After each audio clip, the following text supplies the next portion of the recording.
একটু দেখা পাবো বলে 1,000,000,000 বছর দাঁড়িয়ে আছি এই চৌরাস্তায়। শুধু একবার দেখব তোমাকে, শুধু তার জন্য দীর্ঘ অপেক্ষা। এই ঢেউ গোনা, কত অশ্রু জল শুকালো দু চোখে, কত শীত গ্রীষ্ম পার হয়ে গেল, অপেক্ষা ঘুচল না।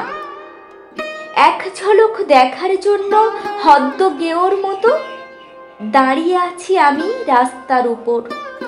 চক্ষু লজ্জা নেই, তোমার একটু দেখা পাবো বলে জীবনের সব কিছু ফেলে এখানে এলাম। দাঁড়ালাম মাঝপথে পাগলের মতো, পথে পথে ছড়ালাম ফুল, বিছালাম তৃণ। তোমাকে দেখার জন্য এই অনন্ত অপেক্ষা, দীর্ঘ পর্যটন, দীর্ঘ পথ হাঁটা, পথে পথে ঘুরে মরা। তোমাকে একটু দেখতে পাবো বলে বুদ্ধের মতন আমি ঘর ছাড়া, পথের বাউল। শুধু একবার তোমার দেখা পাবো, তাই 1,000,000,000 বছর এখানে দাঁড়ানো, এখানে অপেক্ষা।